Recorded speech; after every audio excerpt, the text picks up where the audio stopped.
This episode of Talking Smack contains spoilers for the Uncharted movie. Welcome back, everyone, to another episode of Talking Smack. I'm your host, Josh Scar, and I am actually flying kind of solo today. There are no other Talking Smack regulars joining me this week, but this is where we talk superheroes, movies, animation, and comics. And just before we came on the air, you heard what will be the last ad we run for the live stream for The Cure. That is coming up this Thursday, and that's going to be running from 9 a.m. to midnight Eastern every day from May 19th through the 21st. And all donations go towards a great cause with cancer benefit. Donate if you can. We're going to be streaming for 2 hours to open up Friday, May 20th from 9 a.m. Eastern to 11 o'clock in the morning Eastern. We have an early morning slot, so maybe not a lot of people joining, but it's going to be a fun time. Rebecca and I are going to be talking about our controversial video game topics, takes, and we're going to be talking about print media that we would like to see adapted into TV shows or movies and why. But I am extraordinarily excited for this week's episode because this is something that's been in the work for quite a while. And I am joined by the Video Game Club, not just someone from the Video Game Club, the entire Video Game Club. So first off, we have my dad pod co-host, Joey Fitz. How you doing? I'm good. This is my first ever guest spot on any podcast, and Slade has been ripping me for ages because I've not been invited anywhere, and I'm finally here. So, Josh, as well as my hashtag DadPod host, you are my new hero. So, screw you, Slade. Yeah, I felt bad that we had Slade on first. I was trying to get all of you on at once, but Slade really pushed for that Attack on Titan episode. So, which has ruined my life, by the way.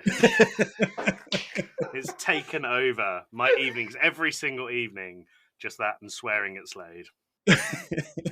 He's shared a couple of screen captures, so it's been fun. Slade, you're getting last again because that seems to be the new tradition. Followed up by the other third of the Video Game Club, we have Joey's brother, Tim. Hello. Tim, how you been? I'm okay. I'm all right. I've just been playing stuff for Video Game Club, doing stuff for my other podcast that Josh was on recently. There it is. People who don't listen to Video Game Club, that's going to be a very alien joke to them. That's not going to translate to anyone who doesn't listen to our podcast. So... I appreciate you bringing that up so I can join in on the joke finally. Anyone who sees me while I'm listening to Video Game Club while I'm driving, just if that joke comes up, I look like an idiot because I'm like, oh, another podcast. So this other podcast that I do that Josh was a guest on recently, what is called The Fanatics, where my friend Aya and I, we sit down and watch the same shitty movie every week for a year. It's The Fanatics starring John Travolta and Devon Sawa, directed by Fred Durst. It was a really fun time. I believe if your episode numbers are correct, that episode will actually be out tomorrow, the day after this episode airs. Yes. Once I get that link, I'll add that to the bottom of the episode description and update that. Kat, you better not be making a weird noise on my desk. No, that's Slade. She's rubbing her head against... oh, yeah, there's Slade, too. Sorry, I got distracted by my cat. Slade's back, everyone. After the Attack on Titan episode, Slade has returned as part of the Video Game Club package. Slade, how have you been? Very busy. You know, Josh kind of left the back door unlocked and I snuck in to get in another episode. Started making weird noises on the desk. Yeah. It's not actually his cat. It's just me. I'm sat here on Josh's desk. If you hear any sort of vibration, that's not a phone or a cat. That's just Slade purring as he's walking. Oh, yeah. That's it. Just busy. I'm caught up on stuff for the Video Game Club for once. So I'm ecstatic. I can finally have free time to play what I want to. What are you playing? I'm finally getting back into Horizon Forbidden West, and that's a very long game, and I just need sit down time to play it. No spoilers, please. It's very good. I didn't join the stream because I'm still making my way through Zero Dawn. I said a while back to somebody who hadn't played it before, but I was like, Horizon Zero Dawn is the Zelda game that PlayStation needs. I think that's a bold claim. I don't think it's as good as Zelda, but it's like that style of game that it needs. Yeah, there's a bit too much not grinding. I guess grinding, because there's so many side quests that you have to do to even level up so you can take on some of those other robots, but at least it's fun. But we're going to take a quick break. We've got an ad from the Just in Time podcast from our Brain Trust, and we'll be right back.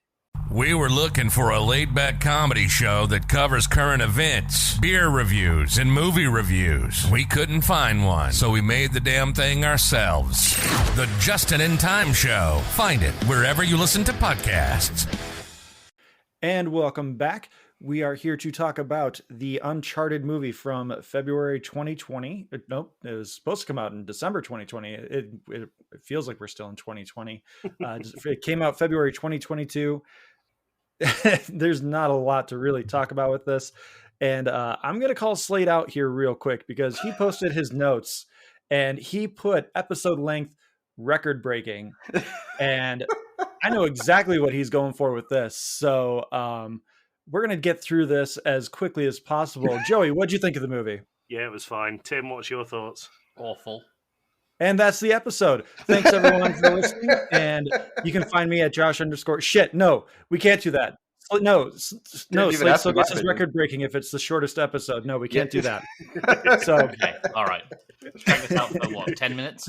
Yeah, either way, I've won. That's all that is. yeah, so we can't let Slade win. So we're gonna go through this. We all watch this individually, and the way we're gonna do this is we're just gonna like everyone's gonna take a turn, go through their notes, and if there's something we feel there's worthwhile talking about, we'll break it down. So me being the host, I'll go somewhere in the middle. Would someone like to do a spoiler warning to start off? Go on, Tim. Oh, fine. This episode of Talking Smack contains spoilers for the Uncharted movie. That was much more professional in Slade than Yeah, I had a brain fart. There we go. So this movie is riddled, and I mean riddled with cliches, like from start to finish. I was not a fan of any of the casting either. Like I've only played Uncharted 1 and some of Uncharted 3. I skipped 2 for one reason or another. But from what I get, Mark Wahlberg's character in the movie, Sully, is obviously meant to be Sully like in the video games. But I don't know if you guys have played the Uncharted games at all. I've played all of 1. I cannot get through the opening of 2 because it starts with a stealth mission, and I am horrible with stealth missions. Yes. Yeah, I've dabbled with them because I bought the Uncharted PS4 edition, and I thought the game couldn't be that good because it was the one on sale. Okay. I've played the first 10 minutes of 1 because when Josh invited us on here, I thought I really need to play Uncharted, so I bought it, waited for it, it arrived. I played 10 minutes and thought, this is quite outdated, and I didn't pick it up again. So Fair enough. Yeah. I'd say I'm in blind. Well, the reason I wanted to bring it up is, and I guess Josh should have the most familiarity with this, the character Sully always felt much more of a Burt Reynolds type figure, right? Yes. Not Mark Wahlberg. Apparently Wahlberg was originally signed on to play Drake, but this was back in like 2007 or 2008. And the movie just went through this huge production hell. And it finally started filming in March 2020, which production hell continues because a pandemic hits it. I think at one point Bryan Cranston was meant to be Sully. I'm sure that was what I read online. That could have been fun. My first note is Sully's supposed to be like Doc Brown. You don't know if he's 40 or 80. And moving Wahlberg into that Sully character role is just, it doesn't work. Even at 50 years old, Mark Wahlberg, he still looks like he's probably in his early 40s. Which, good for him. You know, Yeah, great for him. Speaking of Walter White in the beginning of the movie, I don't like the little cargo plane scene or whatever. Mhm. The guy who was trying to shoot Nathan, for like half a second, I had to pause the movie because I thought it was the guy who played Jesse Pinkerton. Pinkman. I thought it was him, and I was like, Pinkman, yeah. And I was just like, this is a weird casting. Hang on. Yeah, no, Aaron Paul wasn't in the movie, but that whole, I guess the other big gripe that I have with this movie is it's trying to claim to be its own adventure for the Uncharted series. It's like a whole new Nathan Drake adventure. But then it also tries to retell Nathan's origin story at the nun, at the orphanage. Hostel. Thank you, the orphanage. I was about to call it youth Hostel. hostel then. Yeah. So there was that. There was the whole thing of there was the big cliche of, oh, your brother is missing, but then he turns up at the end of the movie in jail. It's like, there's that. That happened with us, didn't it? It did. I turned up in jail. There was, and then it also ended up pulling from the big plane scene, which was like the big iconic scene from Uncharted 1. And so, like, if it's trying to be an original story for Nathan Drake, be original. It's okay to have callbacks, but like keep them as like nods and not, neck snapping nods. But I feel like you can do the two, right? It can be an original story, and then you can have a trailer where it shows that big thing from Uncharted, and everyone goes, right, okay, I understand that's Uncharted.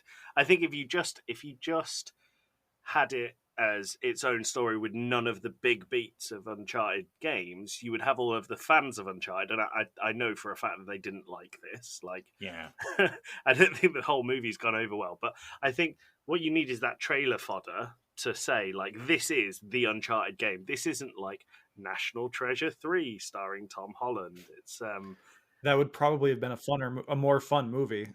Do you think the movie would have been more fun if it wasn't called Uncharted? I think it probably would have been more well received, actually. Yeah, I do too. I think it's still a pretty big generic nothing, but you're going in with a certain expectation. Like, again, one of my notes is towards the end of about 50 minutes in, there's a demon like that slowly just walks past, and in any other Uncharted game, like maybe that's foreshadowing for this big supernatural twist that happens. But no, it's just some random guy in a demon suit like Serial Man and the Fanatic. Yeah. So thank you for the reference. I wouldn't know. I've not been invited on that podcast. You have been invited. You're on episode 50 coming up. Spoilers, by the way, for episode 50. So like it takes scenarios from the Uncharted games, but it doesn't actually take like the heart of the Uncharted games. Yeah, it almost wants this almost big payoff without putting in the effort, in the same way that DC films want what Marvel has without wanting to put in the effort. They want to have this big grandiose picture, but not have any form or function behind it. If that makes sense to me.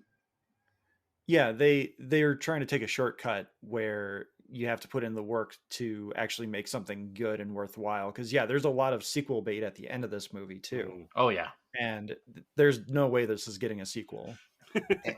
What do you mean?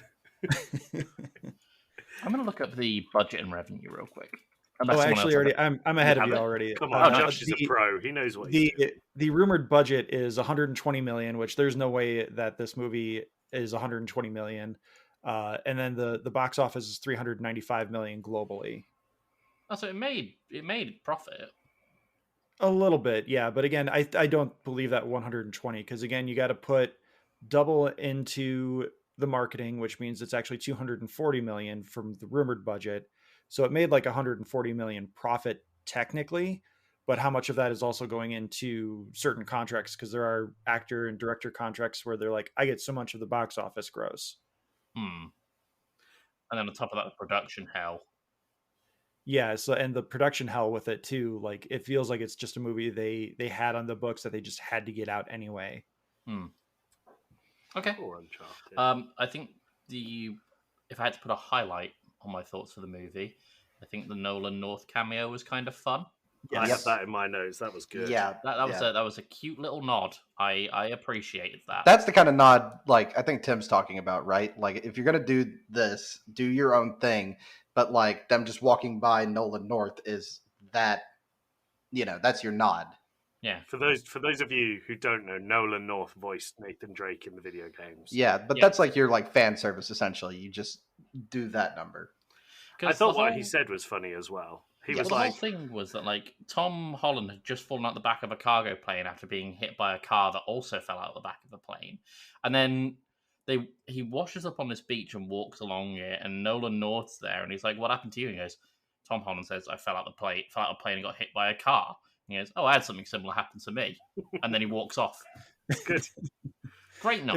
That was good. Yeah, I actually think that was one of a couple of bits that made me like laugh chuckle to myself, and that doesn't happen often with films. The other bit I really like, and I'm skipping well back here, is in the auction house where they're being chased by the security guards, and Tom Holland tries really hard to run and kick one of them in the chest, but the guy is massive and Tom Holland is tiny, and he just bounces off of him and hits the floor. That got a laugh out of me. I thought it was funny. It made my notes. Yeah, physical comedy is always good when it's done well, because there's no way someone like Tom Holland's taking down a guy who's a foot taller than him and probably outweighs him by 150 pounds. Sorry, Tim, carry on. If I'm honest, that's about the basics of my mental notes. I didn't write anything down, but I know I'm just so unprepared. No, but that's about the basics of my notes. I largely didn't enjoy this movie, but it had a couple of, I guess, glimmers of, I guess, a couple of moments where some effort was clearly shown. Some shining lights, if you will. Some shining lights. So I do have one follow-up question then for you, Tim. If you had to watch this or The Fanatic again, which would you do? Well, at the moment, I'm being forced to watch The Fanatic because we're 42 weeks in as of this one, and we're that close to the end. I probably wouldn't want to watch this 52 times, but it's not the worst movie I've ever seen. Sounds like a good idea for season 2. I know we've already got plans for season 2. Season 2, we watch. Okay, so let's jump like 5 years into the future then. 5 years into the future, Aya walks up to you and says, "We've got Uncharted or The Fanatic to watch. Which are you watching?" Well, I'm going to Uncharted because I've already done The Fanatic. Well, you're not watching it as a podcast. Like, it's just a night to just sit down and watch a movie. Apparently, Aya hates you because those are the only 2 options she gave you These 5 are years the down only the 2 line. DVDs that she has. Well, she does introduce him as her best frenemy. That's true. Yeah, exactly. So I would probably pick The Fanatic at that point, just for like almost reminiscent purposes, because we spent a year with it. Whereas I spent Can't about believe it. 2 hours, maybe 2.5 hours with this movie at most. Like, The Fanatic's going to have much more of an impact on me. That's fair. Yeah. Sounds like masochism, if I'm honest with you. There's a little bit of masochism in there. There's a little bit of masochism, for sure. You wait till you see the movie, Joe, it in is. 8 weeks' time. Lucky me. Yeah. It's fun. You'll have a good time. All right, Slade, you teased your notes. You redacted them on Twitter. Let's get to your notes here. So I wrote down a lot. So I'm just gonna. So what I did was to watch this, right? Because I'm not a movie person. In fact, this is the 3rd movie I've seen all year. I thought you were going to say overall. No. I've watched a total. One of them I watched with Tim, and then one of them I went to a theater for the first time since like 2017. I think. I just don't do movies. But a lot better than this. Okay, so I don't even know where to start because I played the drinking game, right? So everybody knows the rules. Every time somebody says Sully, every time you see a postcard, Nathan takes out his lighter, a map is shown, or Nathan swings and climbs off stuff. In other words, if you want to drink about 9 beers in the course of 2 hours. I'm surprised you're not dead. Same. Yeah, it does seem like that they substituted the shootouts from the games with weird acrobatics that ended up with Nathan being thrown around. Yep. So, I mean, I have just things written down like, why doesn't the lighter ever work? Yes. You could just buy lighter fluid and solve this entire problem. It's like $3 for a thing of lighter fluid. Just buy some lighter fluid. That irked me to no end. He's too busy studying history. He doesn't know how to fill lighter fluid in a Zeppo. It's not hard. Also, so when he was complaining to Sully about his cut of the money, I went and did the math real quick, and it's like still $500 million, right? Yeah, but he's doing 50% of the work. I'd want That $2.5 doesn't- billion dollars. I'm not complaining about $50 million, you selfish prick. That was my first thought. You just dropped it by another 90% there. You went from 500 to 50. So Slade has cheap rates, people. I do. When they take the keys right down into like the little catacombs, how did they know they were taking the right key? Because like Sully has to stay above ground with one key. They have to take another key below ground. I assume they were identical. No, they No, weren't. they though. weren't. They like interlock together to make one big key. But I though. thought it was just like you put one upside down or whatever. I think there was the whole like heaven and hell thing where like one was clearly the heaven key, one was the hell key, so one went underground. I don't know how they differentiated the two. The one that was red, had the red stones, was the captain's key. That's what they said at the auction. And I think the captain's going to go Okay. to heaven and the crew go to hell. Fair enough. And at the auction, when Tom Holland sneaks into the back room, right, to like shut the power off, he opens the door. He's somewhere he shouldn't be. He says hello out loud. Why? Shut up. You're sneaking. Also, this is my first time I've ever seen Tom Holland act. First movie I've ever seen him That's in. a shame. And he sounds very Southern. And that kind of threw me off for a You bit. know he's British. I know he's British, and he's a Brit doing an American accent. I just don't know why it comes across like Southernish. I think it's supposed to be more Brooklyn or New York He's because from he Boston. that seems to be his only accent. Like his American accent is not bad, but it does seem to be like the only one he can do. There's also a bit where what's her name? Frasier has that like little Hyundai car with the snorkel. That as a car person that made me mad. They don't make a good 4x4. You don't need a snorkel on that. Is that Chloe? Chloe, who was Yeah, the girl who It was helped him? Chloe. I thought her name was Frasier. It said Frasier on the subtitles. Yeah, Chloe Frazier. Okay, that's what it said on the subtitles. That's what I wrote down. Also, her making me annoyed to no end. There's a bit where the cargo plane drove me up the wall. The whole cargo plane bit, because there's a point where it's what was the main bad person? I don't remember her name. Braddock. Yes, Braddock is like, here's our plan. We're going to do this. Y'all need to watch her. And like Frasier just kind of like sneaks off very casually. Braddock turns around like, where'd she go? And the camera cuts to like 12 guys sitting there who were obviously watching the whole time.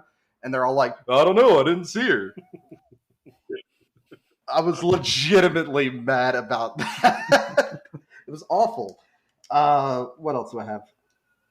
I have remembered a couple of things that annoyed me about the movie, if that helps. Oh, yeah. Okay. Also, in the cargo plane, right?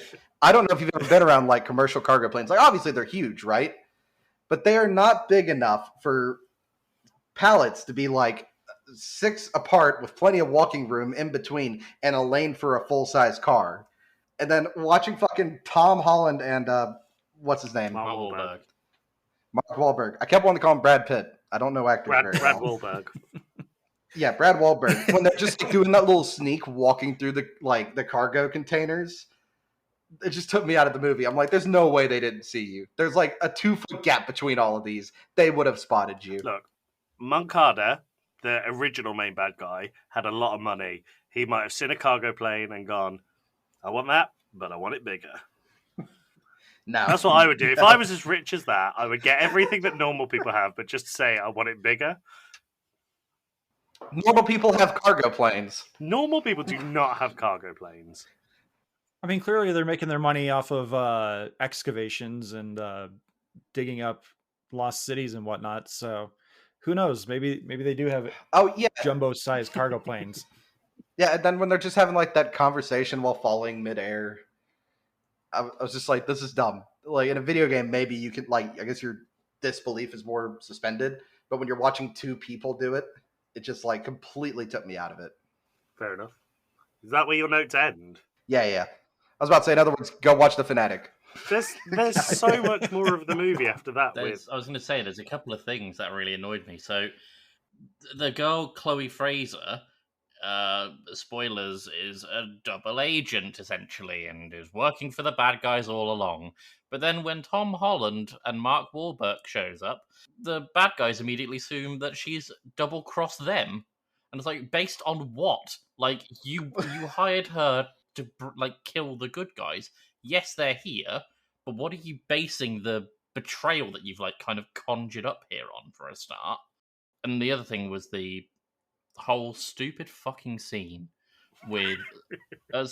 sorry, Josh, are we allowed to swear? I don't know if we're allowed to Yes, you were allowed to Okay, swear. cool. The whole stupid fucking scene of the pirate ships and the helicopters. Yes. So I had a Yes. number of problems with this. So, first of all, those pirate ships are completely intact for the most part while being inside a cave that could just be summarized as a hole in a jungle floor.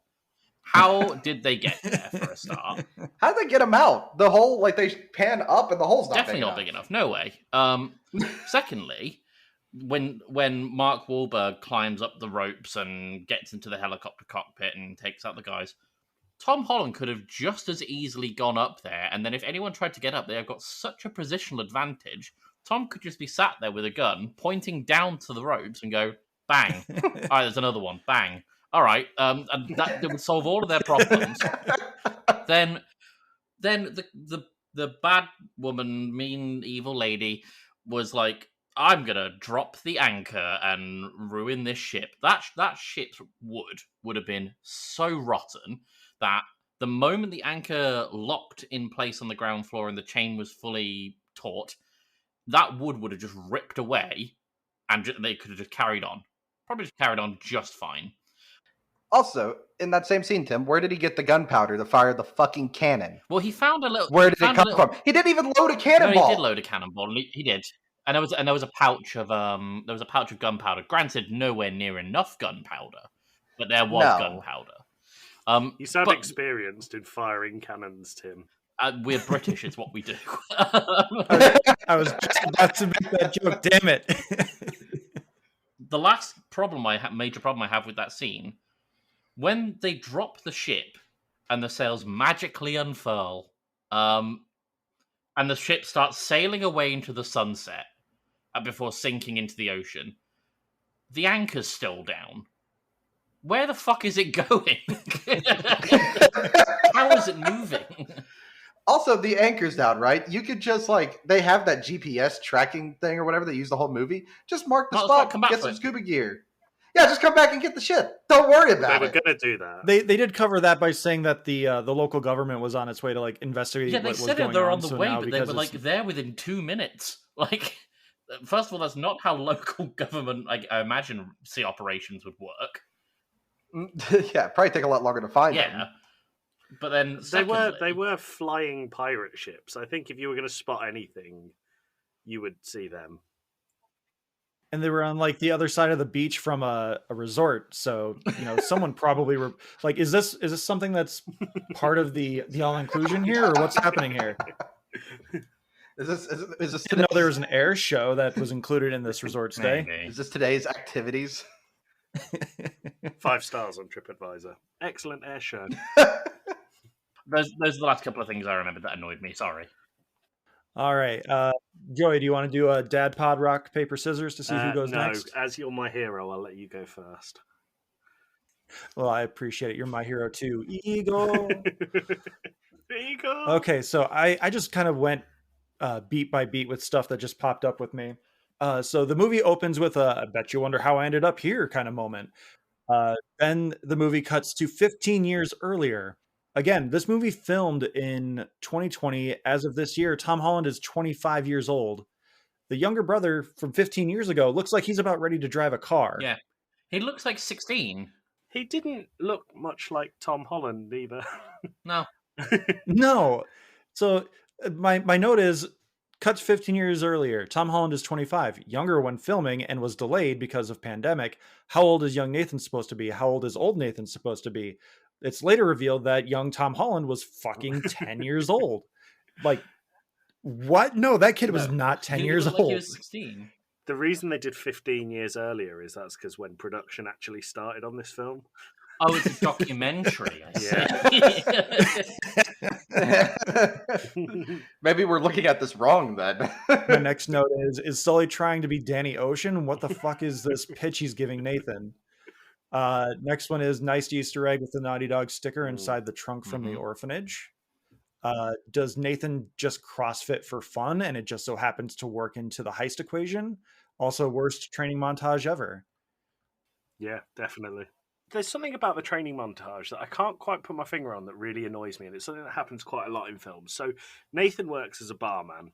So we can assume that he is on a regular hourly salary. I don't know what the hourly salary of a barman is. But in America, when people have jobs like that and then they go home to these enormous apartments in the middle of New York City that would cost millions of dollars, it just blows my mind. It's like Friends, where they all complain about how little money they have and then they go to these enormous apartments. I wanted to know if I was being facetious with that. If I'm going over the top. He's very frugal. With Friends, yes, you are. There is a handful of episodes where they talk about how Monica is subletting the apartment from her grandmother, who is actually dead. But because she's subletting and the apartment is rent controlled, she's paying 1970s rates. I've got you. But that does not apply here. Fair enough. And then we're getting to the auction house where we see the cross for the first time. My note is those 16th century craftsmen made a shit cross. That thing looked horrible. Why doesn't Antonio Banderas have an auction paddle? He just kind of keeps raising his hand to... Because paddles are for the commoners at auctions. Apparently. Yeah. The commoners that bid up to $2 million. Then we get our first Indiana Jones reference where they do the travel by map. And then we cut to inside the plane where they're on a transatlantic flight. And then Sully just gave Nathan the book to read an hour before they land. And then Sully's like, you just opened the book. Why don't you know everything in the book? Can I just stop you for 1 second? Of course. With Sully, when he's got the cross in the briefcase as he's making his leave, he's making his exit from the auction house, why doesn't he, for the sake of cover, take the cross out of the briefcase, cram it into his jacket pocket or something, and then close the briefcase back up? I don't It'd know be a if there was great enough cover. time between him leaving the He auction was in house. several empty hallways. Was he? Yeah. I think it's more for general audiences to know that he still stole it. I really couldn't tell you because, that makes no sense that he would leave the facility that he just stole the briefcase from while holding the briefcase very plainly. But he was staff and he had to transport it out of the back door on his own. On his own. Yeah. Even though he already flipped his jacket back as well. He has that reversible jacket that now he's flipped back because now he's just a suave businessman. Was it reversible? Is that what it was? Because I just thought he robbed someone's jacket. No, it's reversible. Yeah, he had it specially tailored so he could flip it in and out and be like, I'm suave businessman. Now I'm working for the auction house. Which I thought that was actually fairly clever. But I'm mostly looking for things that annoyed me while watching this movie, so I didn't credit that one.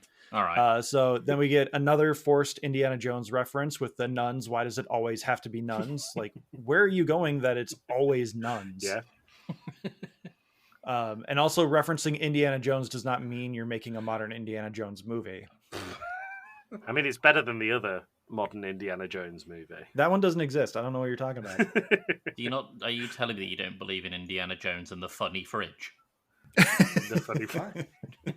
Yeah, Slade, you haven't seen this. Don't worry. No. I'm about to say I've never seen an Indiana Jones movie. All I know is the boulder and running away. If I'm honest, you've summarized a lot of Indiana Jones. He hides in a fridge and it makes him survive a nuclear blast. That's what Tim says the funny fridge is. Yeah.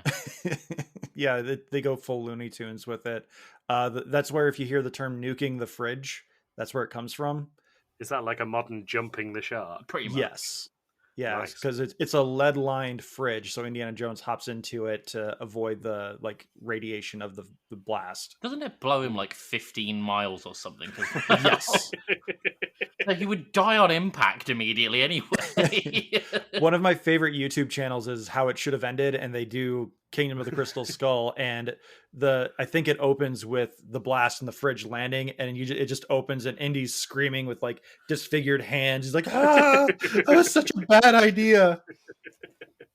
Well, it's that'll be vaporized. I'd take my chances in the fridge. Yeah.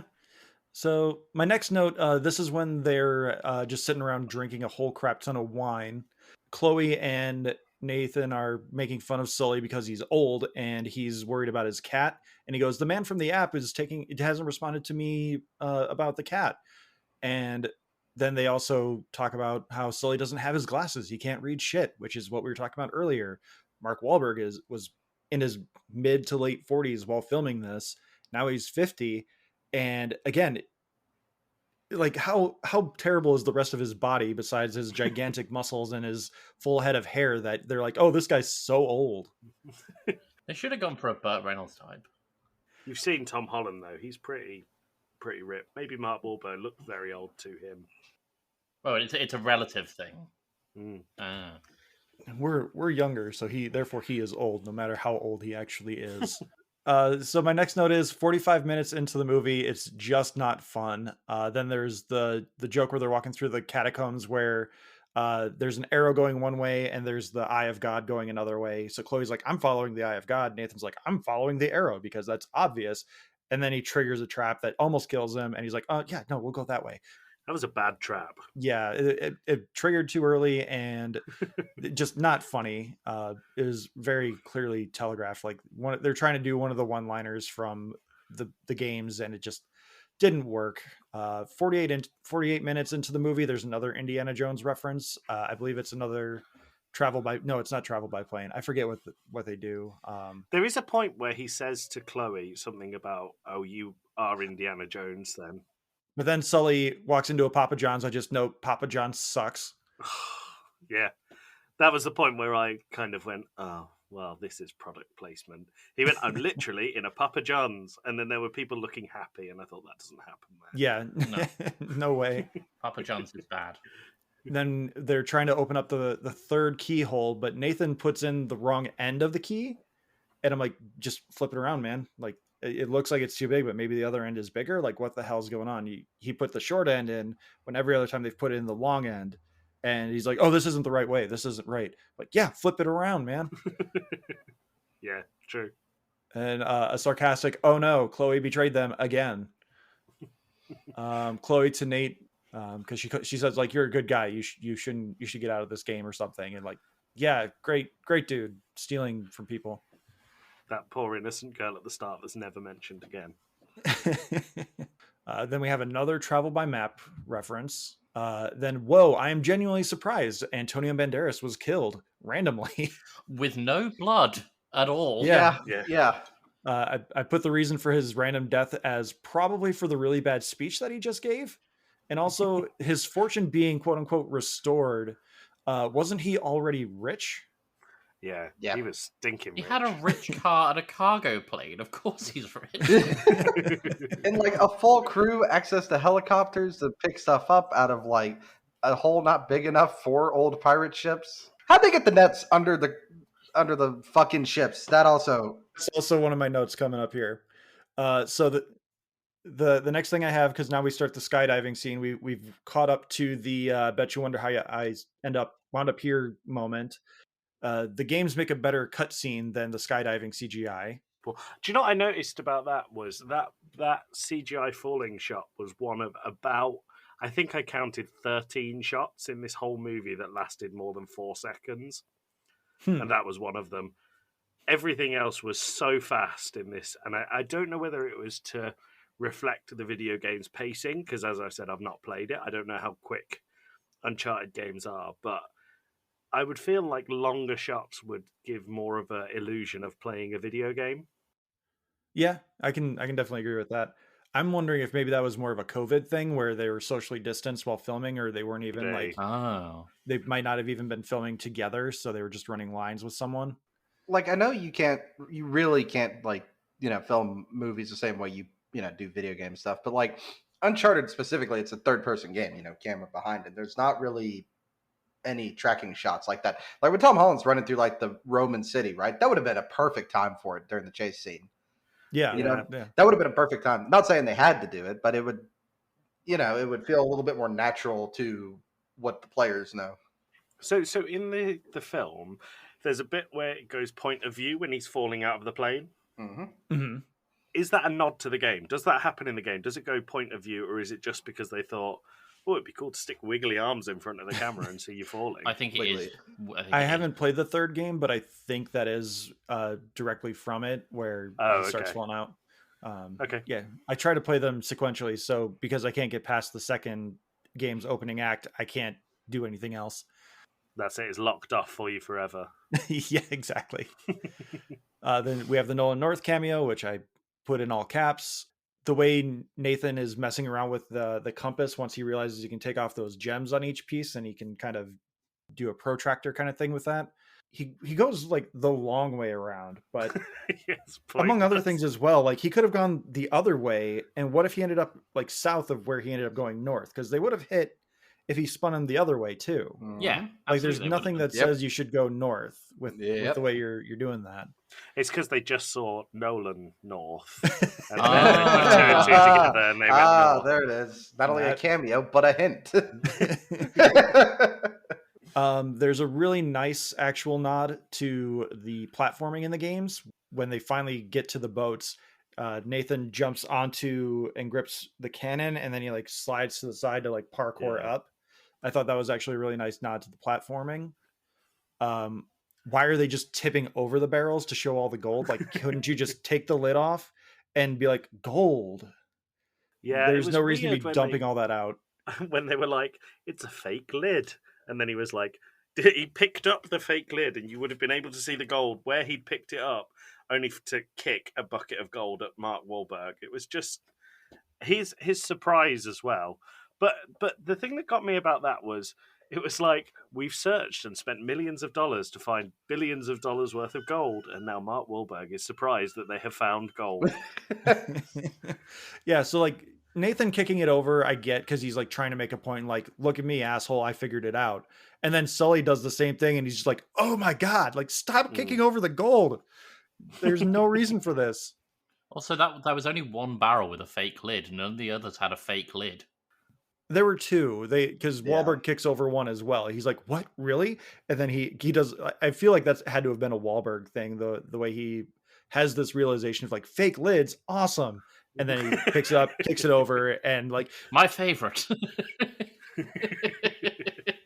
I love fake lids. Improv. And scene. Then the next thing I have is they're not going to be doing a supernatural twist, are they? Fucking cowards. Yeah, I think I would have been annoyed at a supernatural twist. I feel like they would have. They're afraid of a Pirates of the Caribbean comparison, but then like 5 minutes later, they make a Pirates of the Caribbean reference where they call Nathan Jack Sparrow. Yeah. It's so we can assume that Uncharted and Pirates of the Caribbean don't take place in the same universe. That's all I got from that. Yeah. Then my next note is, how did they get the ropes and nets under the boats? Makes no sense. Because like looking at the sandy material down there, it's just going to keep caving in as you dig, and the boat's just going to keep falling. This is such a Slade thing to be annoyed about because he digs for a living. It totally doesn't work. You can't just do that. Some shovels and a couple ropes won't do that. Yeah, even if they shimmy it underneath, that's going to take forever. Yep. That just doesn't work. So I'm like, okay, I get that you wanted a big set piece where you have flying pirate ships, but like, get fucking Tinkerbell. This doesn't work. Let's hear what do I have next. Fight on the boat deck is clearly trying to feel like Pirates of the Caribbean, even with the music. And then they drop the Jack Sparrow reference. And then the note verbatim goes, "Oh Jesus, he stole the double gun holster off a guy he killed. Of course, every piece of his wardrobe needs an origin. Why did he even steal the holster if he never uses it? Because he just puts on the holsters and then never gets guns to put there, and it's just there to finish the look." But no, I think he got the holster because Nathan Drake he be stealing. That's kind of it. Yeah, but a holster famously has a hole in it. It's just the stuff's gonna fall out. I could go get my holster from the other room. There's a hole on both sides, and it's just gonna fall out. Is that what they call it, a holster? Yep. Is that why they call it portal? That's why they call it portal. That's another reference to Video Game Club. Nice plug. I also want to bring up something nobody else has. Tim is wearing a PlayStation shirt today. I am. Which did you pick that out just for this, or is no? I got out the shower right before this and just needed something to wear. Did you shower wearing that shirt? I did. It's a white shirt, so you can all see.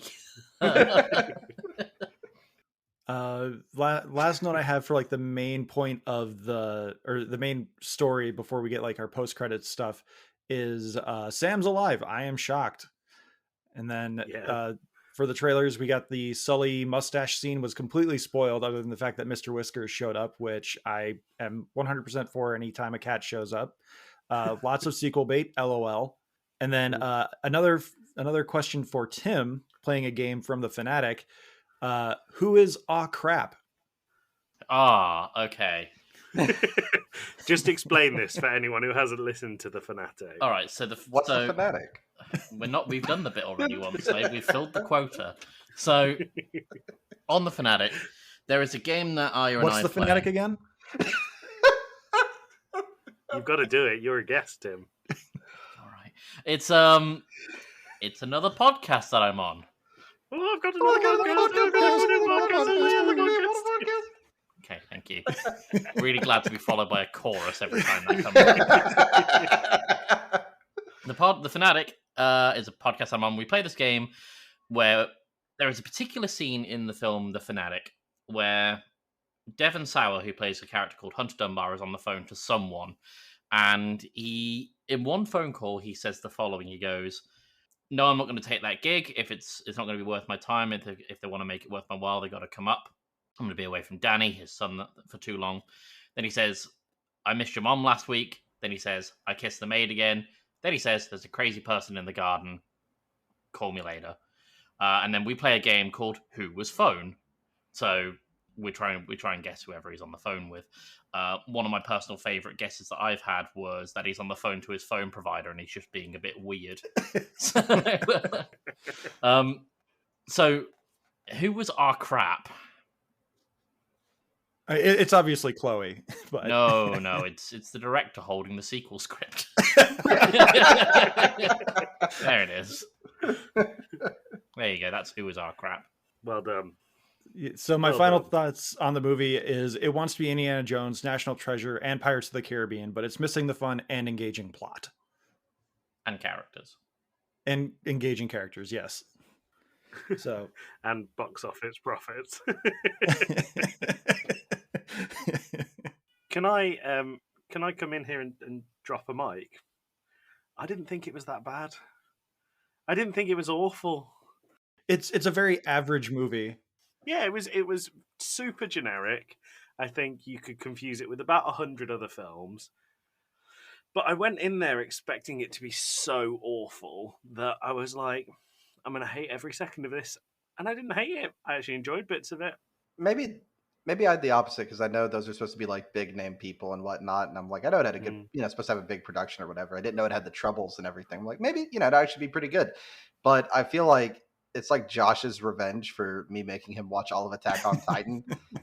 That's what it is. He's making me suffer movies.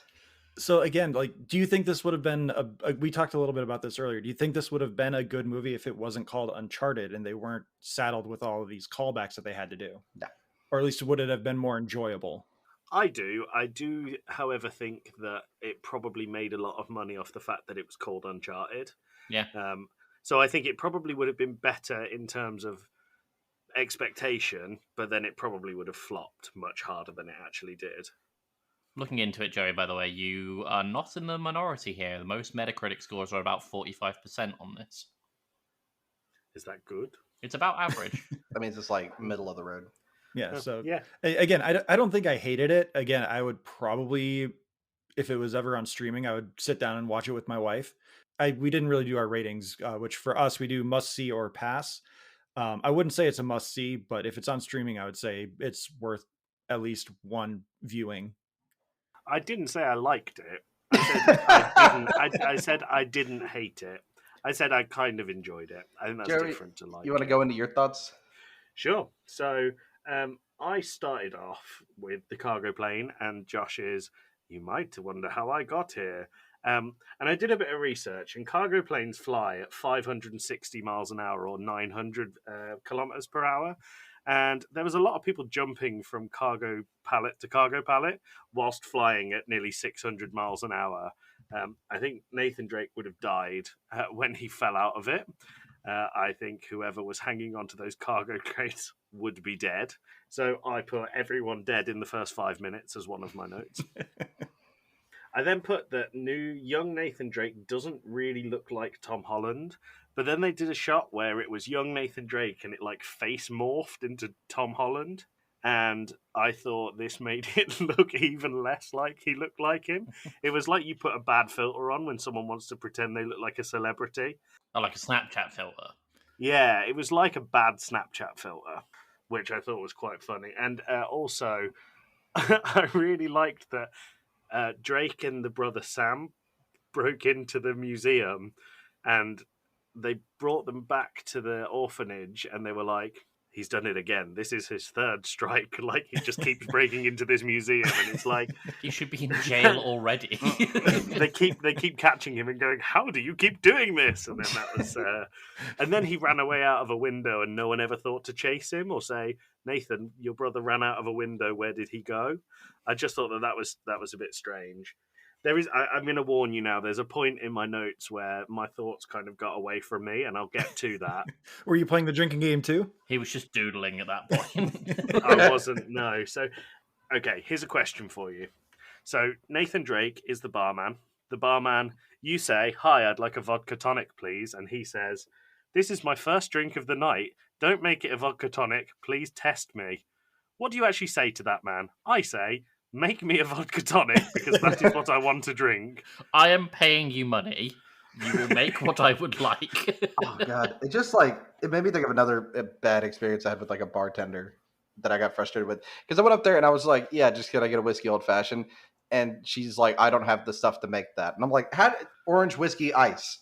But that's one that I understand and I agree. However, for him to say, "I want you to test me," is a bit like I would be like, "What are you doing?" Like, I would like do you your to make me a job. vodka tonic in 3 seconds. Like, I probably would have done like a smart ass response of like, what's the airspeed velocity of a laden swallow? African or European, though. Exactly. Whoa. So like I would have just been given him a smart ass like test your knowledge question and then be like, make me a vodka tonic, please. But he wouldn't have a job if that was his response to customers, like his bad customer service. And then I put notes about how I felt sorry for the poor girl that he stole her bracelet and she never came up again, nor did the bracelet, so it was a bit irrelevant. But then he starts talking to Sully, and he meets Sully in the bar, and he goes from this like, "Oh, I'm so cheeky, I test me on my drink," to "We're closed, get out right now." And it was a real switch. But then when Sully walks out, he steals the bracelet, which he's obviously watched I keep calling him Tom Holland, Nathan Drake, steal from this poor customer. And then without any physical contact whatsoever, and I rewound the scene twice to make sure there was no physical contact between Mark Wahlberg and Tom Holland, he steals the bracelet off of Nathan Drake and then drops a card. And I said, it's physically impossible for him to have dropped his card on Nathan Drake's character. That also happened when Chloe stole the cross as well. There was no Yes, physical it did. contact. And the cross would weigh probably at least 10 pounds, being You would solid notice. gold. Well, if they wanted to do Indiana Jones, they could have replaced it with a big bag of sand. That would have been really annoying in his pockets, in his bag, emptied out, and this big bag of sand. Been emptying it for 10 years. And then we move on to the auction scene. And the auction scene, I think you've covered a lot of what I wanted to say. I did write that the lighting is great, and I really enjoyed the lighting and the way that the camera movement was in the scene where Tom Holland was hanging from the lighting tubes and they started to break. I thought that was really good. And this is where my thoughts got away from me. So I looked into who the cinematographer is for this. So you should know that Tim and I both separately studied film at university. I looked at camera movement and cinematography, and Tim looked at sound. So you'll see Tim talk a lot about sound when we do Video Game Club. I'm all about the cinematography. The cinematographer Chung Hugh Chung also did one of my favourite films I've ever seen, and it's the 74th highest rated film on IMDb. It's the South Korean Old Boy. Oh, He was same the dude. cinematographer on that. He was also the cinematographer on the remake of It. Okay. And there's no correlation between the three movies. I just thought it was really cool, and he was doing a good job there, and I think he did a good job here as well. Yeah, the auction house sequence overall, I think that was a really good action sequence, and from any other movie, it would have been a highlight. Yeah. But the rest of the movie just becomes so forgettable. Like, I really, thinking about it now, like the move that Tom Holland does where he like avoids one of the guys by like swinging around the railing to get around the guy, like that was some really good choreography. But again, it kind of gets lost in the rest of the movie. No, I agree. There was a point, where he's fighting with the Scottish man and he can't understand a word the Scottish man said. Yes. So that made me laugh because of not personal to me, but an experience we have of someone in our family. Now, mine and Tim's uncle is from Scotland, and his brother-in-law works in Seattle, and he became quite high up in the Seattle police cybercrime division, and he got interviewed on TV for the area, and his Scottish accent was so thick that they subtitled him, and it just made me think of that. It really made me laugh. Yeah, and then I put kicking guard in the chest made me lol, which I've alluded to earlier. And then I stopped making notes, but I can keep talking. I really liked Antonio Banderas' character as a bad guy. I wish he was in it more. I much preferred him to the Braddock, who ended up being the main bad guy. I think I'm just a bit of a sucker for Antonio Banderas. Well, who isn't? Well, exactly. Yeah. I think that's one of the few times I think he is from Spain, if I remember correctly. And so it's one of the few times he's actually playing an actual Spaniard. Yeah. And there was that whole scene in Barcelona where they spoke Spanish and they subtitled a lot. I thought that was really cool with the guy from Breaking Bad, who I can't remember his name off the top of my head. But that was really cool, and they killed him, and he dies in everything I've ever seen him in, which I enjoyed. And then I just gushed over the North Nolan cameo. And then I had problems with the pirate ship, which you've all alluded to. Lots of hatred towards that scene and flying pirate ships. But I did enjoy, when he shot the cannon, and I know he couldn't, Tim, before you get angry, but he shot the cannon and hit the other helicopter. I did enjoy that. The thing I didn't enjoy is there was a point where they were flying down like a narrow ravine in the helicopter with the pirate ship hanging underneath. And then the other helicopter pulled in front of them, and it was a properly like, what? Moment, and they had to pull up.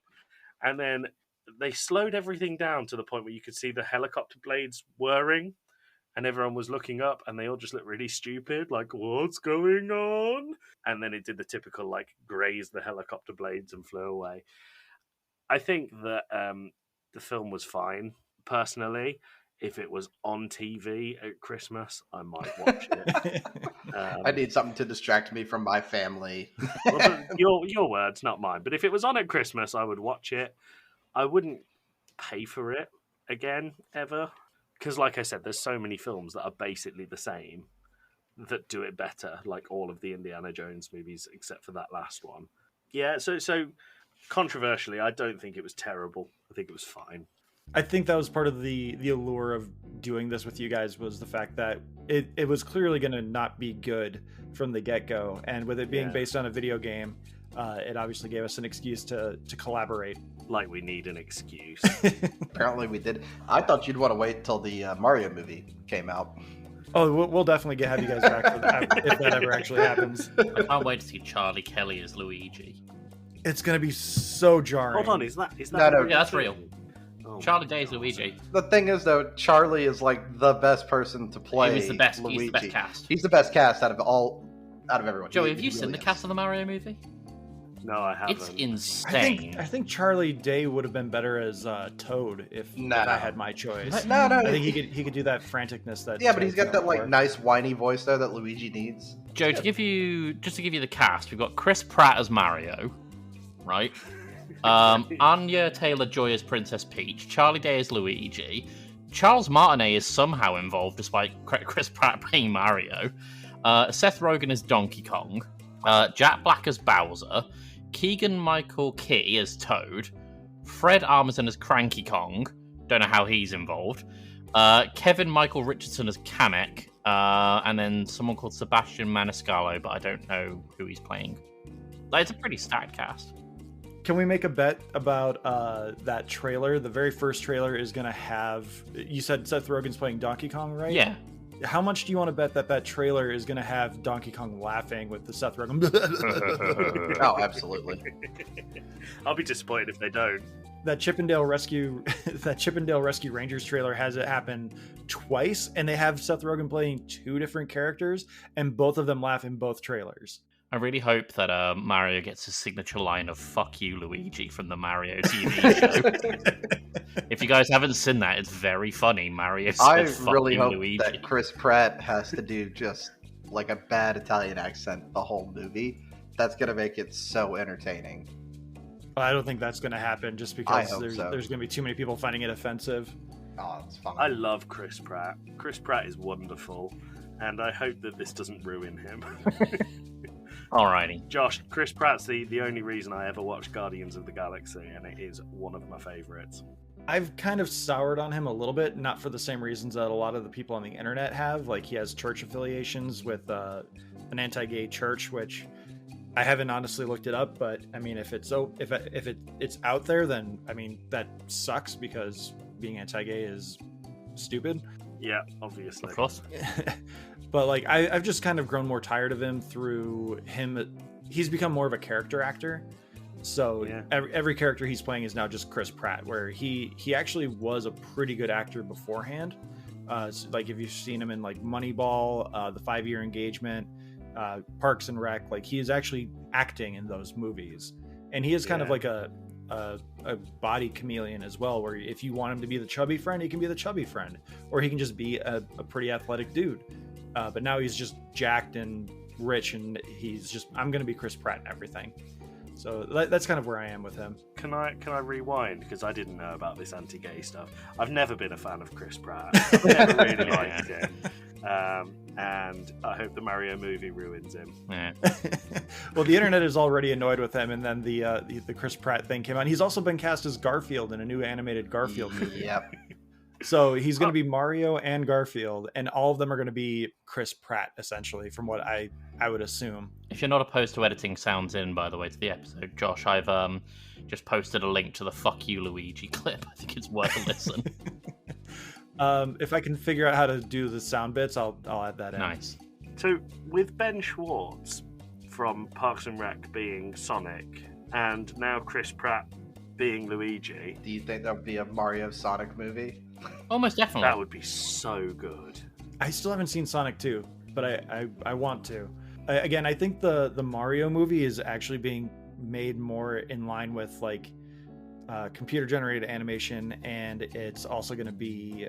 It seems like they just went, who is in the Lego movie? We want them, bring them in. Because again, Charlie Day, Chris Pratt, and Anya Taylor-Joy as Peach is kind of a whatever casting, because Peach is just there. Like, she's never really been a fully formed character as far as I can tell. I was really hoping for a live action, if I'm totally It's honest. being made by Illumination, the guys who make the Minion movies. So So it's going to be extraordinarily annoying. yes, absolutely.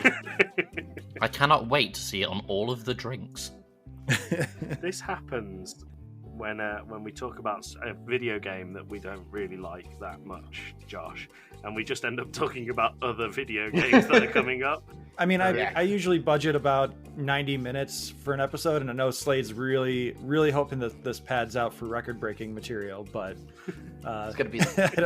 I don't know if we're gonna get that far. But I mean, I still also would just love to just chat with you guys, so you guys can talk a little bit more about your podcast. Those are called ambles. We have I We was have looking 2 of into our them. ambles. We have 2 of them per episode. Sometimes we have 3. But our ambles used to not exist, and then in episode 6 we had a 4-second preamble, and that was the beginning of the end. And now, Josh, our whole grand plan is to end up with episodes that are pure amble. Although I will say, the episode that I recently edited, I don't remember which one it was off the top of my head. It's Dragon Ball Fighter Z. Dragon Ball Fighters, thank you. That Sorry, one. can you say that correctly? Zed? Z. No. No, I meant Dragon Ball Fighters. That has our shortest preamble that we've had in a very long time. Yes. Well, the preamble started. How short with, is that one? Or are you just gonna tease it? Let's tease it. Let's tease it. Okay. Is Oh, our preamble started with Tim and I talking about how we can mess with Slade and That- see which words we can throw in that he wouldn't notice. It'd be episode 3 Yeah. y'all started that. After that, we were just like, there's one where Slade says that he's drinking. What were you drinking? Something, and we called you a fancy bitch, and that was the whole. Yeah. That was the whole preamble, and then it just was it we now a moved on to mimosa? like I can't remember. No, I've yeah, listened to mimo- a lot well of them. done. No, I think it was a rosé wine, actually. I was working off a hangover that morning. Yes. And yeah. Hair of the dog. But, I know you've now you've name dropped a mimosa on a couple episodes at least. Yeah, because usually But, we record early Sunday morning. Sorry to interrupt, Joey. We usually No, record that's early okay. Sunday mornings, and I'm working off whatever I did Saturday night. So, So I think we've gone from having like 1 minute, 2 minute preambles and no post-ambles to maybe 20-minute preambles and 10-minute post-ambles, and we're definitely becoming the amble pod. And talking of name dropping, we name dropped this podcast more than you can imagine. And Josh, you made up a drinking game where you have to drink every time that we mention this podcast. And Slade went out of his way to make sure that you get blackout drunk. I just kept saying talking smack over and over again. But I do love your ambles, because like especially the early on ones where it's just you and Joey and Tim plotting on something against Slade. Like I think it was the Breath of the Wild, or maybe it was the Ocarina of Time episode, where you're gonna continue to call Link Zelda and see if Slade freaks out about it. Which you didn't. Well done. Yeah. Well, I knew something was up because you corrected me, and I'm like, they're doing something, and I'm not going to play into this. So I just went on. So going back to the Uncharted movie. Oh man, really? It's very loosely based on the Uncharted movie. So obviously, am I right in thinking we're getting a Last of Us TV show? That's been in the works for a long time. Is there any chance, because the real thing that got me excited about this movie on the title card was that God of War was in the Sony Pictures bit. I really want a God of War movie. I just wish they'd quit adapting video games to movies, because they're two very different mediums. So yeah, it's never going to be truly satisfying, because like one of the things in the Uncharted games that they never really did here is you have shootouts with like endless waves of bad guys. Which is probably my biggest complaint about the first game, is like all the bad guys are on a boat, and yet you're killing like 50 to 60 guys from the boat at a time, and yet there's still more coming. And like, where did they squeeze all these guys on the boat? Well, obviously, if you watch the movie, it's easy to store people in trunks of things, under the floorboards. You know, it's not hard to stash away a couple bodies. That's what I learned. False tops on barrels, you can just hide a body in there. Yep. Put some salt over the top. No one will notice. The bit in the movie where Tom Holland and Mark Wahlberg fall out of the boot or trunk of the car, and he goes, "That was the worst 10 hours of my life." It was like, how did you survive in there for 10 hours? If anything, it would have been warm and it would have stank. Yep. Yeah, someone would have wet themselves too. Possibly shit. That was why it was. Yeah. Yeah. That would ruin the lucky car if you shit in the trunk. But that's how you christen them. This is why Tim doesn't drive. Keep shitting in every boot I get in. No wonder I can't get any. Josh, I wanted to tell you that these 2 pages of notes that I made here, and I'm showing Josh on the camera, is more prep than I've ever done for an episode of video game. No, that's extremely true. So I'm glad the guy I love translated to some hard work. Between 2 guys. Oh, it's a Scrubs. If you ever do an reference. episode on Scrubs, I'm there, Josh. I don't know why you would ever do an episode on Scrubs. I was just trying to figure out how can I make this work, that I could do a Scrubs episode, because I would do a Scrubs episode in a heartbeat. You know, it's the 2 of you, perfect bromance, and that's what y'all have to do. We could practice the song and everything. Ooh, I don't know if anyone really wants to hear me sing. You guys are British, so I mean that I feel like singing is inherent with most British people. Is that a stereotype? It is a stereotype. Is it? Yeah. I mean, you've not spoken to many people in the city centres here. If you think everyone is chirpy and full of oh God Almighty, especially not where I live.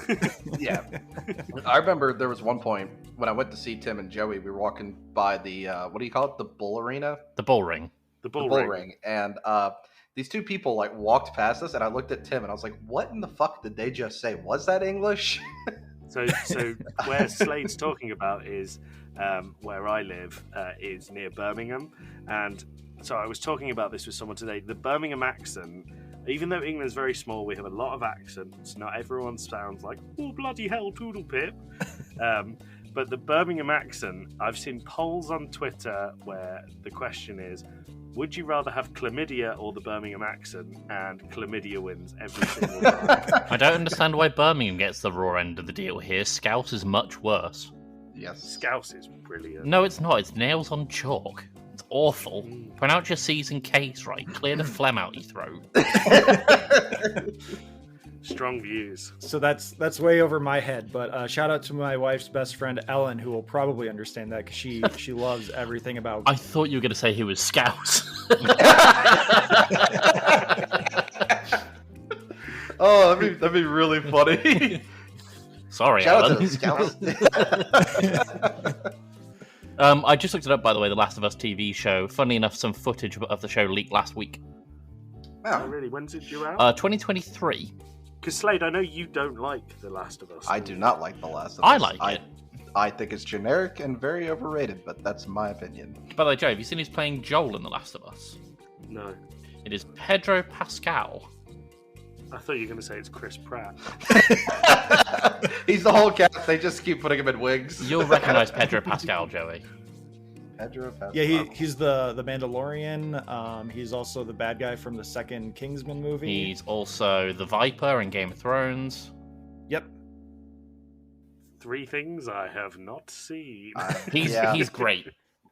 First of all, watch is- The Mandalorian.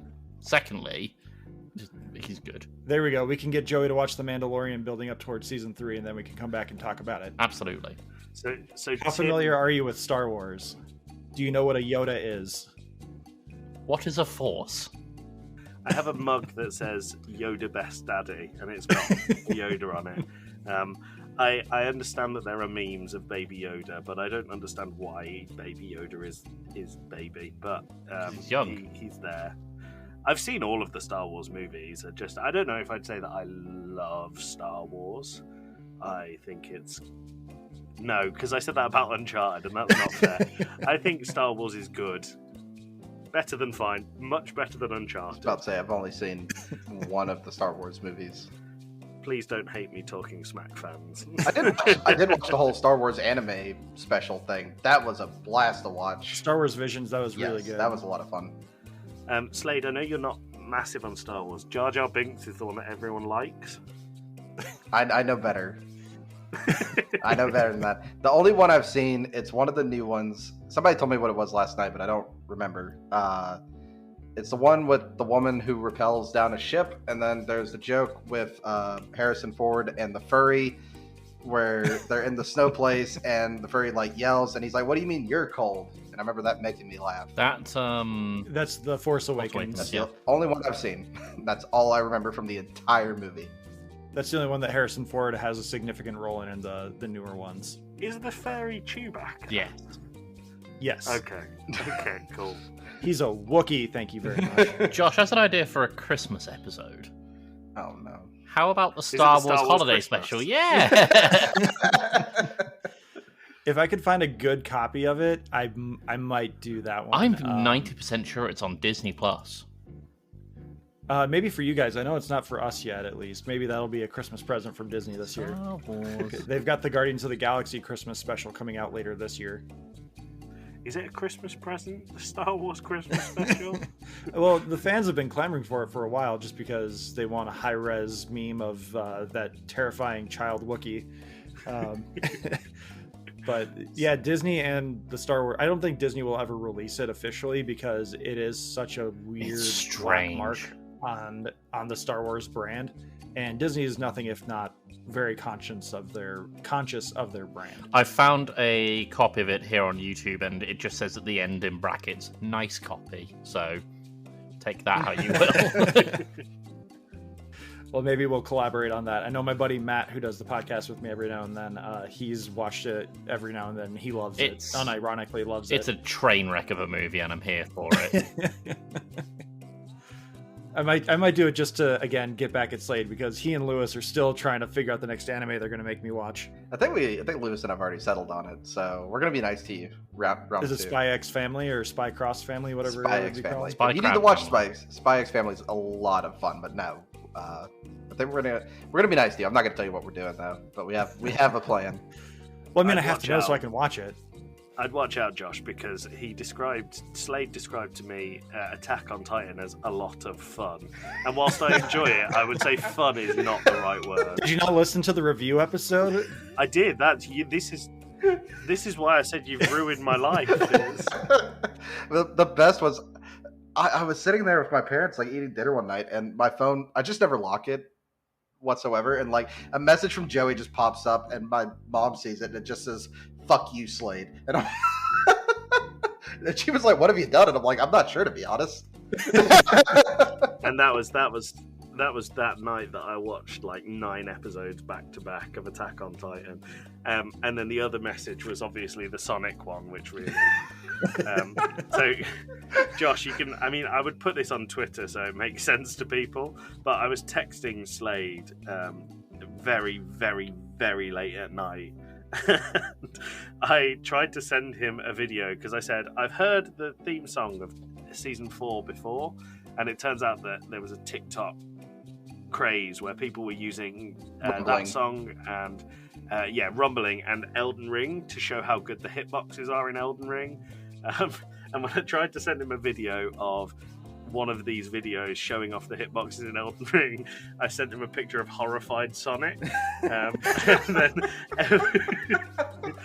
it was about 1 a.m. here, and I was in the room with my sleeping son, who, if he woke up, it would have been very hard to get him back to sleep. And every time Slade messaged me, I'd open it up and I'd see this picture of Sonic, and I would just try my hardest not to laugh, and I was crying. And then I managed to delete the photo, and then he shared the screenshot with you, and it was just there again in my phone. And it was a bad time. Oh man, I thought it was a lot of fun. I did too, but I couldn't laugh because that was why I was saying you'll get me in trouble. Yeah, sleeping kids and waking them up is no fun. My youngest just turned 7 months, so hopefully yours is sleeping better than mine. He's 8 months old, so he's I just got that photo with no context. Joey's like, "I'm sure I've seen that song somewhere," and then I got that image. I'll send it to you, Josh, so you can tweet it when this goes out. I appreciate it. Yeah, Slade's been running wild with that one for a while. Yeah. Never going to let me forget it. Absolutely not. When we hit 2 years of the podcast, I'm going to use that image for my surprise. I found all the variants of it now, and now every time Slade and I message each other, we just send each other a different horrified Sonic. So with the video game club, I know you guys usually try to stick to what's on like Game Pass because obviously it works well for you. Is there an option where you guys will review some of the bad Sonic games just to really, really see what's going to happen with those? Slade shaking his head, Tim's nodding. Thing is, unlike Slade, I am here for train wrecks. I love awful movies. I love awful video games. Yeah, no, I don't want to play any of the Sonic games unless we do the 2D ones because those are fine. Yeah, small spoiler alert for the upcoming live stream for The Cure. One of my controversial gaming takes is going to be that I hate 3D Mario games. Oof. All of them. Like 3D Land and Mario Brothers U, like there's 3D animation, but they're more platforming based. But if it's Mario 64, Sunshine, Mario Galaxy, what's Odyssey is the newest one. Yeah. I cannot play those. Sunshine. You're going to make Tim really sad. Sunshine's my favorite. I hate Sunshine with a passion. Yeah. It's awful. I used to speedrun Mario Odyssey, and I was learning the speedrun for 64 for a long time, but there's one trick I just can't do consistently. But it's not the first game I've speedrun. I've also done A Link to the Past and Untitled Goose Game actually got me on a fucking esports team for a while, which is ridiculous. Wow. Yeah. Tim's our professional gamer, Adam. And yet I revel in trash. It's like a raccoon. I think we'll call it there. We've hit a pretty good mid-mark for what our episode lengths are, so Slade's going to just continue to be average. Damn. But again, if you guys want to share your social... Oh, sorry, Joey? Sorry, I know you asked me for Jenny's review of Uncharted. Oh, yeah, I was curious. Jenny's thoughts. And so for you who don't know, Jenny, do we have a section? My wife, Jenny, doesn't play video games, and I ask her to review games that I'm playing and tell me what her thoughts on that are. This is changing slightly, but you'll learn about that in our Dragon Ball episode, which is coming out soon. Jenny refused to watch this film. She saw the trailer and said, "I don't have to watch that with you, do I?" So that's Jenny's thoughts. Do you have a 1-star Amazon review Oh for us, no, Joey? I don't, but I can find one if you want to. Really Yeah, why don't quick- you- Yeah, I can find one I real can quick. edit it down. Just got to make sure Slade's not There you go. padding for time. Okay, so 1-star review by B.A. Dunstan. So shout out to you, B.A. Dunstan. It says, "Not something I intended to purchase," and then 7 exclamation marks. "I purchased this by mistake. Lack of concentration has its own punishment. I will now be much more sure of pressing the correct button in the future." So they didn't even watch the film. They bought the wrong thing and then gave it a 1 star. But you'd be interested to know it actually gets 4 out of 5 on Amazon Prime. I like that woman's attitude, admitting that you bought the wrong product and then still giving it a bad review. It's not my fault. I just bought the wrong thing. Yeah, but you won't be surprised to know that there is a lot of 1-star reviews. Nah, it's not good. Do you want to do a Josh? How do you rate movies? on your We podcast? do must see or pass. No, it's just easy system. Yeah, because there's no nuance on the internet. It's either the best thing ever or the worst thing ever. So, do we recommend it, or would we basically just be like, we saw it, so you don't have to. Don't go see this. Okay. Who would you like to start, Josh? Let's start with Tim. Tim's been a little quiet lately. I have. I am going to say pass on this movie. It's very bland. It's riddled with cliches, and it didn't really get much of a chuckle or reaction out of me in most ways, I suppose, outside of making me angry a few times. I'd give it a pass. All right, Joey. Unfortunately, I'm going to say a pass as well, but only because you can find any of the 3 Indiana Jones movies that are infinitely better. It's fine, but it's not Indiana Jones. Slade. That's also a pass. I wouldn't recommend this. Of one of the 3 movies I've seen all year, this is not the one I'd be like, hey, we should watch this tonight. How does it? So you watched The Fanatic, you watched this, and what was the other one? I didn't watch The Fanatic this year. Oh, what were the other 2 then? I watched the My Hero Academia movie, Heroes Rising, and the Jujutsu Kaisen Zero movie. That's what I actually went to theaters for. Both anime movies were a lot better than this. I was going to ask you to put them in order, but we know Uncharted is last, so there's no point. Yeah, absolutely. And how about you, There's Josh? actually some really good camera work in the My Hero movie. Is it live action or is it animated? So just No, it's animated. It's animated. It's just done extremely well. I'll send you a link. We don't have to go into it, but there's a really, really good animation. In an anime, heaven forbid. It's a pass for me too. It's just so cliche. Like you can tell, you've seen the movie from the trailers. There's really nothing interesting with it. They try to make everyone Jack Sparrow, where they're all working their own alternative angles where they're going to betray everyone for the greater good, but it never really comes across that great. Oh, good. Yeah. It's not engaging. None of the characters are likable. Even Tom Holland, who is a really good actor.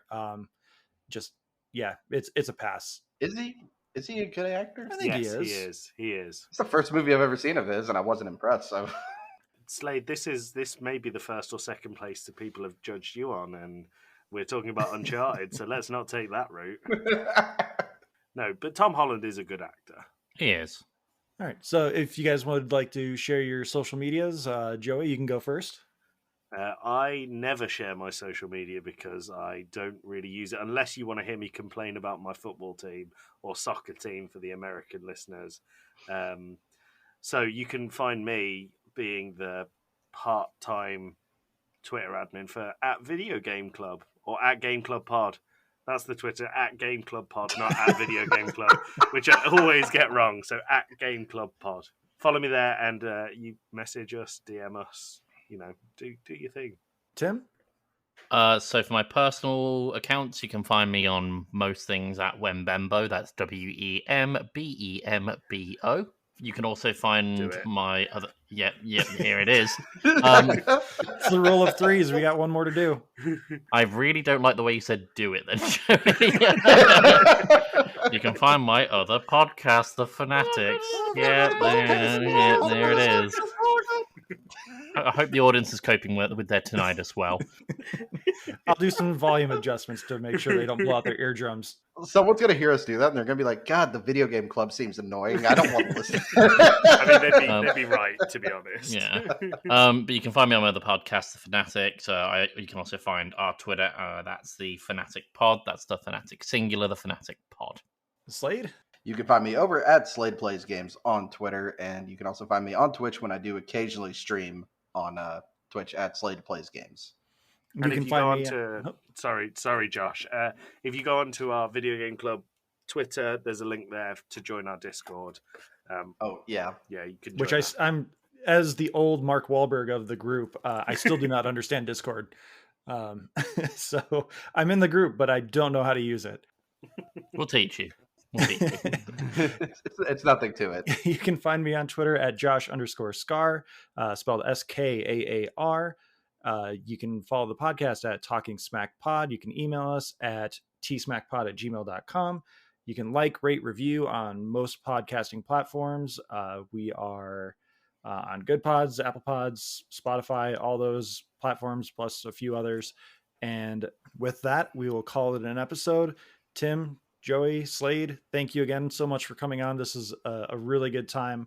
Hopefully people enjoy the conversation after, because I think that's more interesting than the actual movie. Well, it's an honor, Josh, to be on. Yes, thank you for having us. It's an honor to be on. Thank you for tolerating the #1 rated Good Pods in TV and film, Talking Smack. We love it, as we always mention. Not to bash on what Good Pods does, but you can rank on theirs with 2 listens on their platform. So it's really cool to have that #1 ranking, but what does it really mean? I mean, we're number 12 in ours, so let's not say how easy it is to get to the top. Yeah. Yeah. Let's not rub salt in the wound just yet. or a feather in a chicken nugget as we'll get there one day. We'll get there. It had to remind me of that. Yeah, so for anyone who caught what Tim just said, I had a chicken nugget last night. My house was empty. My wife was coming home on a flight, coming home from a business trip. My kids were with my in-laws. So I was like, I'll quote unquote treat myself and get some chicken nuggets. And I took a bite into one, and there was a giant stick kind of thing sticking out of it. And I pulled it, and it was a fucking feather. Oh. Did they has anyone got back to you about it? No. Apparently McDonald's does not care, or their social media team gets a weekend, whereas other people don't.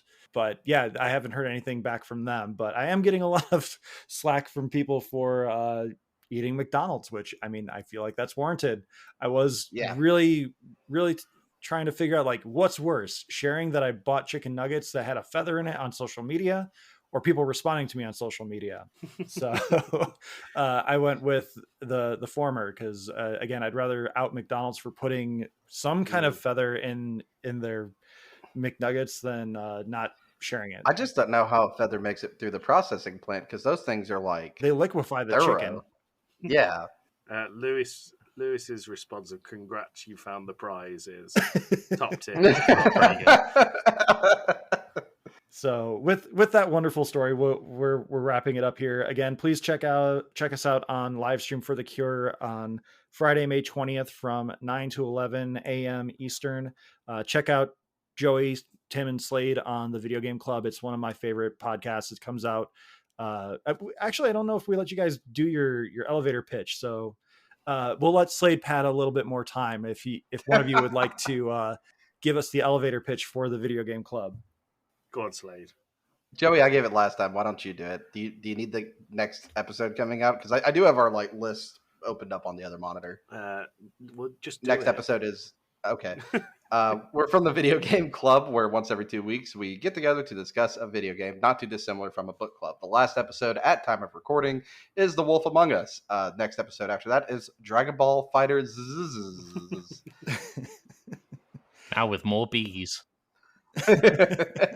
Lewis will probably be listening in with some intense. Is Lewis a fighting game fan or Lewis is a big fighting game fan. I know Street Fighter 4 is like his big one, which a man again, of culture? Love him. I would love to figure out a way to get you versus Lewis on a stream in like Street Fighter 4 or something. Does he play Guilty Gear? I don't think he does, and I don't think he would feel up to doing a challenge like that. But I can see Slade's smile just growing bigger with every passing second. So again, we're going to stop padding for time and wrap it up there. So sorry again for so many tangents, but thank you again so much for listening. And thank you again to the Video Game Club for joining us. Thank you for having us. Highly recommend the podcast. It's so much fun, especially when they end up fighting and stop being friends for 2 weeks. But it is genuinely one of my favorite podcasts, and I look forward to it every 2 weeks. So thanks again, guys, and everyone else listening. Thank you for listening, and take care. Thank you all. Toodles. Goodbye. Hey, watch Attack on Titan. Watch Star Trek. I mean, you're all old to me, so.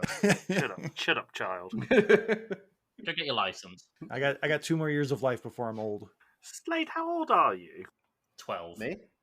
Yeah, how old are you? I don't know.